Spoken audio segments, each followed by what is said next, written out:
Good morning, ladies and gentlemen. I'm La Yaxin from the Department of Endocrinology and Metabolism, the first affiliated hospital of China Medical University. Today, we are going to learn the definition of dyslipidemia. First, let's see two cases. Case 1, this is a 22-year-old male patient who came to our hospital with the chief complaint, abdominal pain and vomit for 4 hours. 4 hours ago, after eating and drinking too much, he felt abdominal pain. The pain is very severe and he could not tolerate. He also felt nausea and he vomited 3 times. Both his history of past illness and family history are negative. Physical examination, we can see tenderness of the upper abdomen. For the laboratory examination, the triglyceride is very high and amylase and lipids are also high. So, what's the diagnosis of this patient? Is acute pancreatitis. Case 2. This is a 38-year-old female patient who came to our hospital with the chief complaint, chest pain for 5 hours. 5 hours ago, without any cause, she felt chest pain.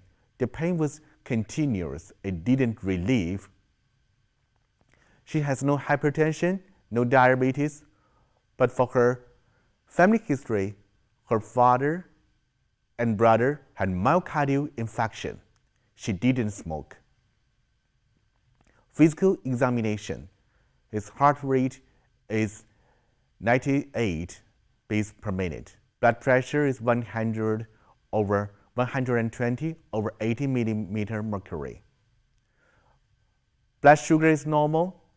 CK-MB is elevated, and total cholesterol is very high, and what's more, low-density lipoprotein cholesterol is 18.31 millimole per liter.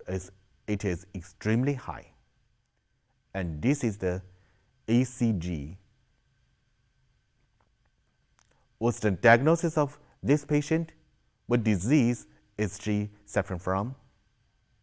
Yes, acute myocardial infarction. What are the two diseases? What they have in common? What do they have in common?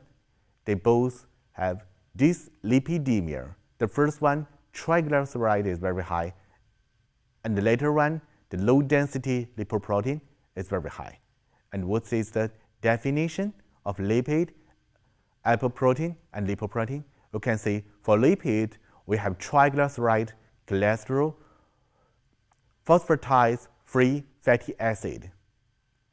And for lipoprotein, chylomicin, it is the triglyceride, glyceride, and apoprotein. And for cholesterol, we have very low-density lipoprotein, VLDL, low-density lipoprotein, LDL, and we also have high-density lipoprotein, HDL. From the size, we can see chylomicin is the largest and high-density lipoprotein is the smallest. For the composition, triglyceride is the highest.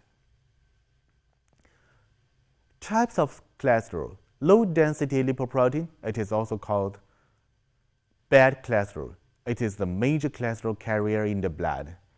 Excessive LDL can lead plaque formation. So the goal for LDL is low, and HDL, it is the good cholesterol.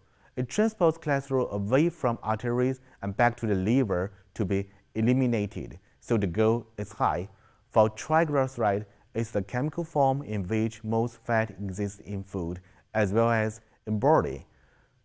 It present in blood plasma and together with cholesterol form plasma lipids. Made in the body from other energy sources like carbohydrate. Calories ingested in the meal and not immediately used by the tissue are converted to triglyceride. So for dyslipidemia, elevated total cholesterol, elevated low-density lipoproteins, elevated triglyceride, and decreased high-density lipoproteins. They are all called dyslipidemia. And that's all for this lesson. We have learned the definition of dyslipidemia. Thank you for listening.